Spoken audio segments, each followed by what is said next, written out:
నేను వచ్చేసి అనే దేశంలో ఉన్నాను. ఇంక ఇదే నా చివరి వీడియో ఈ ఆఫ్రికాకి సెలవు. కలేష్ భయ్య అని గత వీడియోలో కూడా ఉంటారు. ఇంక అన్నయ్య ఏంటంటే మన కాలు బాగాలేదని చెప్పి ఏదో ఒకటి కవర్ చేయాలని చెప్పారు. నేనైతే దుబాయ్ వెళ్ళిపోయి అక్కడి నుంచి తర్వాత నా ప్రయాణం ఇండియా వెళ్ళి చూపించుకోవాలి. కారు ఉంటే తీసుకొని వచ్చారు. థ్యాంక్ యూ సో మచ్ భయ్య. థ్యాంక్ యూ సో మచ్ భయ్య. ఎప్పుడు చెప్తూ ఉంటారు కదా bro, go with the flow అని. సో వెళ్ళిపోదాం పదండి. నిజంగా వెళ్ళే దారిలో లొకేషన్లు ఏంటంటే ఈ విధంగా ఉన్నాయి.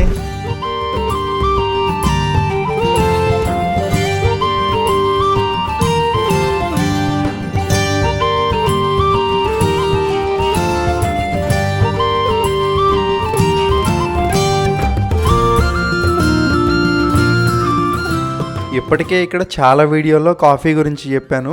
ఈ ఇథియోపియా దేశం అంటే మనకు గుర్తుకొచ్చేది కాఫీ. దాన్ని ఇక్కడ వీళ్ళు బున్నా అంటారు. సహజ సిద్ధమైన పద్ధతిలో ఎప్పటి నుంచో ఇప్పటి వరకు కూడా అంతే చేస్తున్నారండి. మనకు కావాలంటే పంచదార కూడా వేస్తారు, బట్ నేనైతే బ్లాక్ కాఫీయే తాగుతున్నాను. ఇక్కడ కాఫీతో పాటు సాంబ్రాణి పొగ వేస్తారు. కొంచెం మనకు కొత్తగా అనిపిస్తుంది అండి.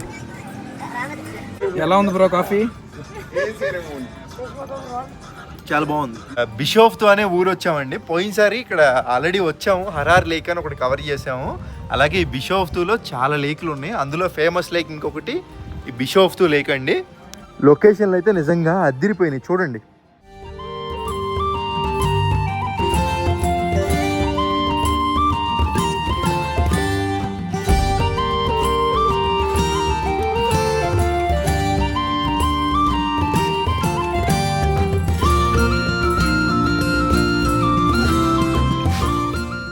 ఈ లేక్ ను అనుకునే చాలా రిసార్ట్లు అయితే ఉన్నాయి. $50 అంట దీంట్లో ఒక రోజు.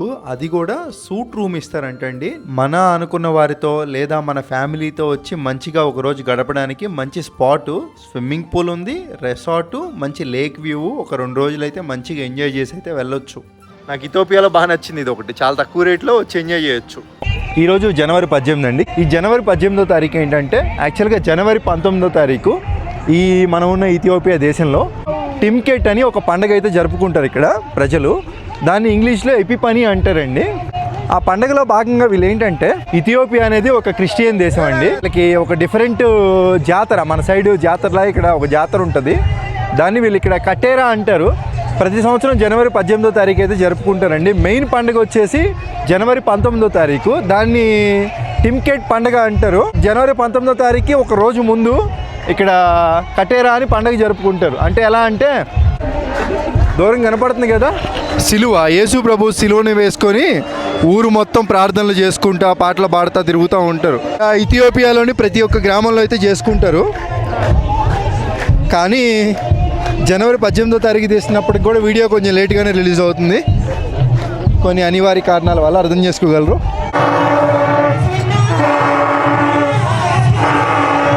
చూసారండి ఎంతమంది జనాలు ఉన్నారో. మనం ఉంది రాజధానిలో కాదు, బిషోఫ్తు అనే ఒక ఊరు.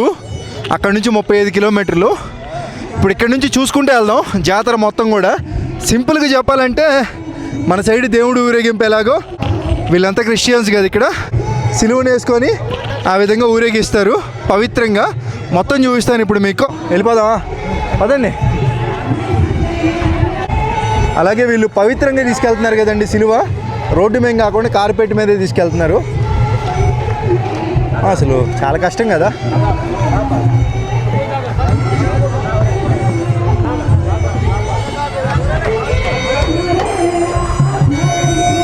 వీళ్ళంతా కూడా తెల్ల దుస్తులే వేసుకొని ఉన్నారు.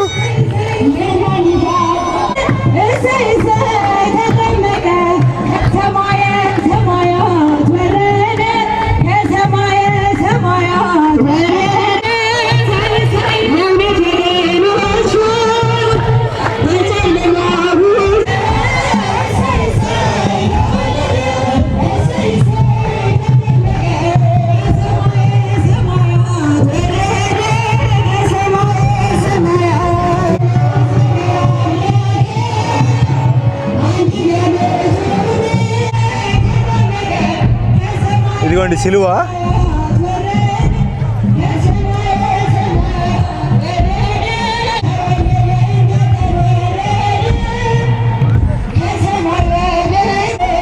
మొత్తం వాళ్ళు నీట్గా శుభ్రం చేసుకుంటా తీసుకొని వెళ్ళిపోతున్నారు.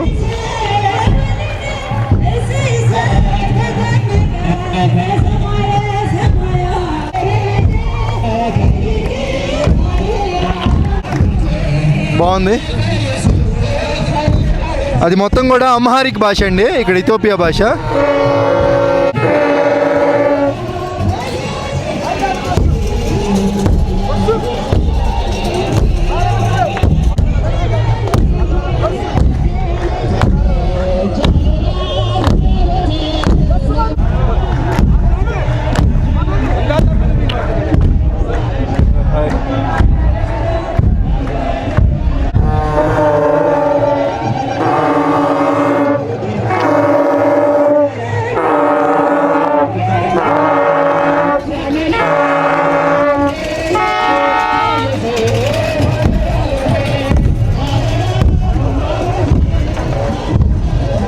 అసలు చాలా కొత్తగా ఉందండి.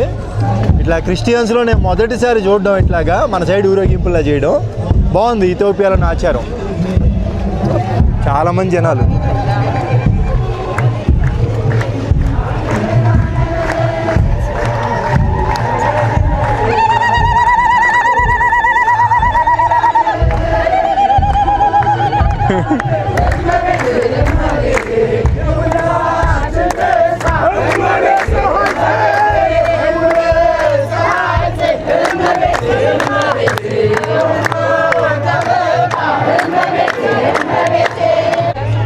అమ్మ చూశారు కదండి, ఇది మనం ఉంది ఒక ఊరు బిషోఫ్తు. ఇక్కడే ఈ విధంగా చేస్తున్నారంటే ఇంకా సిటీని బట్టి రేంజ్ కూడా పెరిగిద్ది, జనాభా కూడా పెరిగిద్దండి. కొంచెం బాగుందండి, కొత్తగా ఉంది. క్రిస్టియన్స్లో ఇలా చేస్తారని చెప్పి నేను మొదటిసారి చూస్తున్నా. మన సైడ్ అయితే నేను ఎప్పుడు చూడలా. మీరు ఎప్పుడైనా చూసారా? లేదు బ్రో, నేను ఫస్ట్ టైం చూడటం. మీకు ఎలా అనిపిస్తుంది ఇది? సూపర్ 6 months అయింది కదా, సో ఫస్ట్ టైం నేను కూడా చూడటం. చాలా థ్రిల్లింగ్ ఉంది. బాగుంది, చాలా బాగుంది. అంతా కూడా ఈ నాకు నచ్చిందండి. వీళ్ళంతా కూడా కొంచెం ప్రశాంతంగా, ఎటువంటి గొడవలు ఉండవు, వాళ్ళ పనేది వాళ్ళు చూసుకుంటారు ఇథియోపియాలో వాళ్ళు. బాగుంది. ఆ తర్వాత పక్కనే కురిఫ్తు అని ఇంకొక రిసార్ట్ ఉంటే వచ్చాము. ఇక్కడ ఏంటంటే బోటింగ్ చాలా బాగుంటుందండి చేయడానికి. మనమే ఒక చిన్న పడవ తీసుకుని వెళ్ళొచ్చంట. చూస్తున్నారు కదా పడవలు అవన్నీ కూడా. నాకు ఎప్పటి నుంచో కోరిక ఇట్లా సోలోగా ట్రై చేయాలని చెప్పి. మనిషికి 250 తీసుకుంటున్నారండి. వెళ్ళి ఎంతసేపు అయినా తిరిగి రావచ్చు.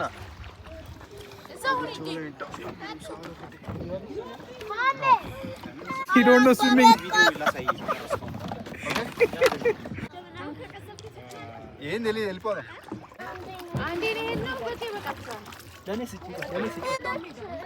చాలా తేలికండి. జస్ట్ ఆ కర్రను అటు ఇటు అంటే పడవ వెళ్ళిపోతుంది ముందలకి. బాగుందా? వచ్చేసేయండి.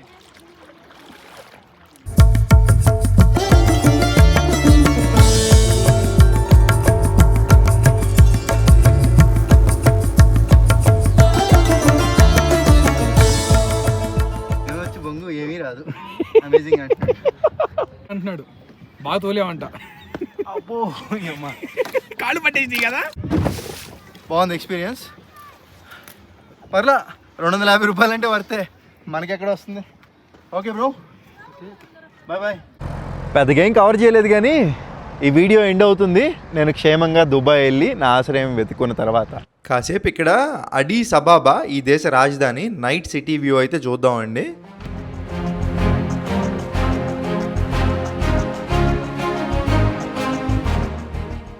ఈ ఇథియోపియా దేశంలోనే పెద్ద building commercial bank of Ethiopia bank అండి. నైట్ టైం అయితే లైటింగులతో ఈ విధంగా ఉంటుంది.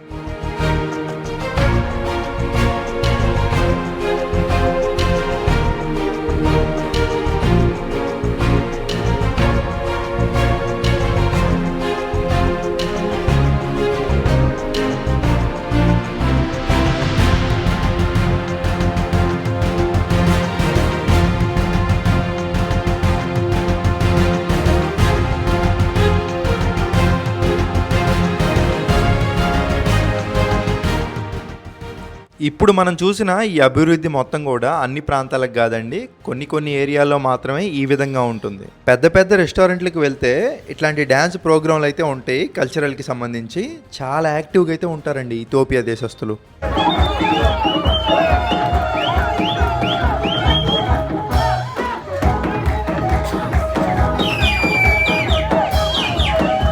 అన్నీ ముగించుకొని ఎయిర్పోర్ట్కి అయితే బయలుదేరాను. ఇదే అండి బోలే ఇంటర్నేషనల్ ఎయిర్పోర్టు. ఇథియోపియా దేశానికే ప్రధాన ఎయిర్పోర్టు. చాలా పెద్దదండి. అంటే చెప్పాలంటే మన సైడ్ హైదరాబాద్ తో కంపేర్ చేసుకుంటే కొంచెం చిన్నదే. రాబోయే రోజుల్లో ఇంకా పెద్దగా చేసే అవకాశాలు అయితే ఉన్నాయండి. ఉన్న వరకైతే చాలా నీట్ గా ఉంది.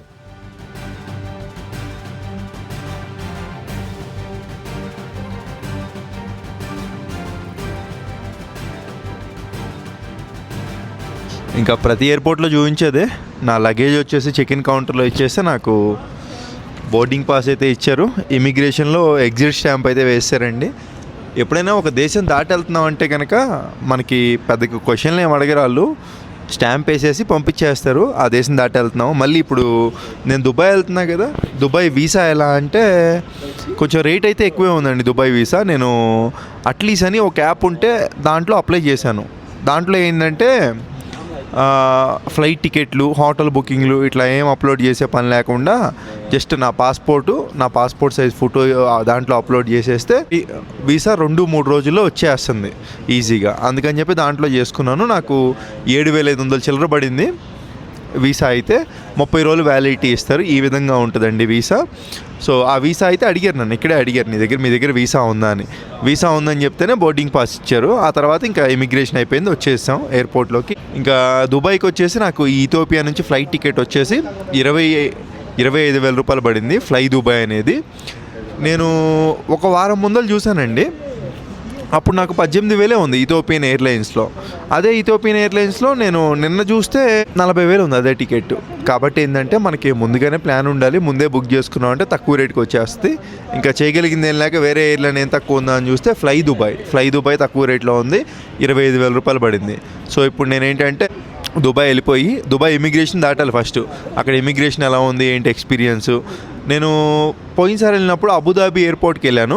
ఇప్పుడు వచ్చేసి దుబాయ్ ఎయిర్పోర్ట్కి వెళ్తున్నానండి. అబుదాబి అనేది వేరే సిటీ, దుబాయ్ అనేది వేరే సిటీ. ఆ కంట్రీ పేరు వచ్చేసి యునైటెడ్ అరబ్ ఎమిరేట్స్.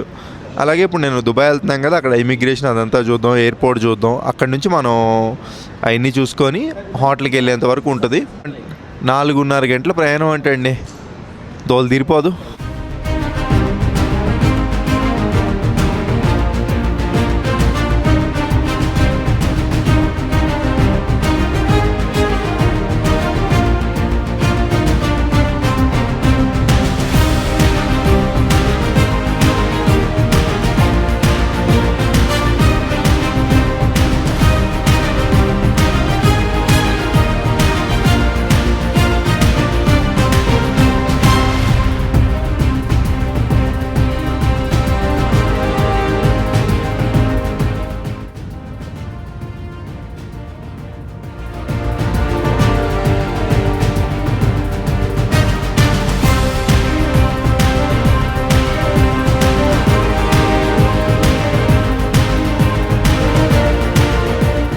ఇంకా బ్యాగేజ్ కౌంటర్ దగ్గరికి అయితే వచ్చేసాను.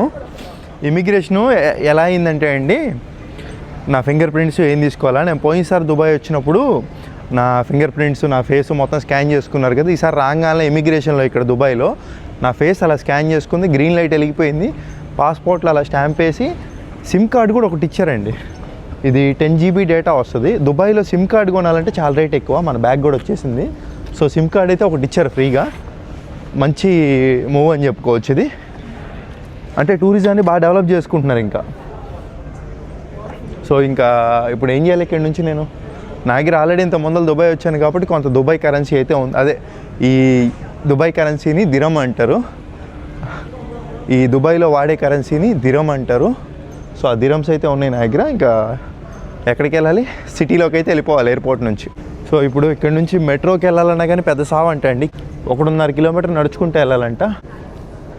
ఇంకొకటి మనకి దుబాయ్ వస్తే ఖచ్చితంగా దీన్ని నాల్ కార్డ్ అంటారండి. అంటే ఇది ఇంకా ఇది ఉంటే మన దగ్గర దుబాయ్లో మెట్రో కానివ్వండి, బస్సులు కానివ్వండి వాడుకోవచ్చు. ఇంత ముందు వచ్చినప్పుడే నాకు మన తెలుగు వాళ్ళు అయితే ఇచ్చారు ఇది. అది అలాగే ఉండిపోయింది నా దగ్గర. ఇప్పుడు హెల్ప్ అవుతుంది. ఇప్పుడు మెట్రో ఎక్కడుంది, లేదు మనం బస్సు ఎక్కి వెళ్ళాలంటే ఎలా వెళ్ళాలి? అదిగోండి అక్కడ బస్సు వెళ్తుంది చూసారా.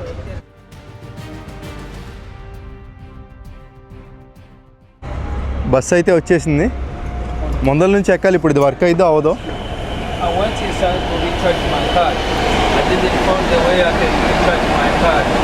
So you can write me once you arrive the way we recharge it.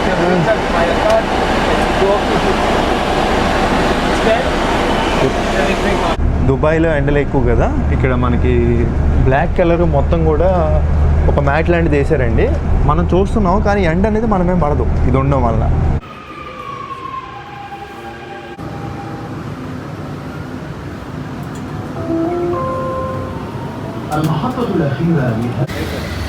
ఒక బోర్డు లేదు, ఏమీ లేదు. ఇదే నేను బుక్ చేసుకుంది హెల్లో హాస్టల్. పైన 3వ ఫ్లోర్కి వెళ్ళాలంటండి. లొకేషన్ ఫాలో అయ్యి వచ్చేసాను. బెడ్లు వచ్చేసి ఈ విధంగా ఉన్నాయి. రోజుకి 1200 రూపాయలు పడింది. ఇక్కడ మామూలుగా అడిగాను ఎంత అని, 1800 చెప్పారు. అంటే కొంచెం తక్కువ రేటుకే వచ్చింది ఆన్లైన్లో బుక్ చేసుకోవడం వల్ల. సో ఇంకా మొత్తానికి ఆ విధంగా హాస్టల్కి అయితే వచ్చేసానండి. Trip.comలో బుక్ చేసుకున్నాను హాస్టలు. పర్లా మనకి పనుకోవడానికి అంత మించి ఏమైనా సరే ఆ బెడ్ సరిపోద్ది. కొంచెం శుభ్రంగా అయితే లేదు, మామూలుగా ఉంది అండి. దుబాయ్లో రేట్లు ఎక్కువ ఈ ఆన్లైన్లో. ఇక్కడికి వచ్చి తీసుకుంటే కనుక ఇంకా తక్కువ రేటుకి దొరుకుతాయి అంటే 500-600 కూడా. మన తెలుగు వాళ్ళు చెప్పారు, అది ఎక్కడో తెలీదు. అయినా మనం హోటల్ బుకింగ్ అయితే ఉండాలి ఒక టూరిస్టర్గా వేరే దేశం వస్తున్నప్పుడు. మనల్ని ఎయిర్పోర్ట్లో అడుగుతారు, బట్ నన్ను అయితే ఏం అడగలా, బట్ ఉండాలి. ఎప్పుడేం జరిగిందో తెలియదుగా. ఇంకా చూసాం కదా ఇప్పటివరకు వీడియో.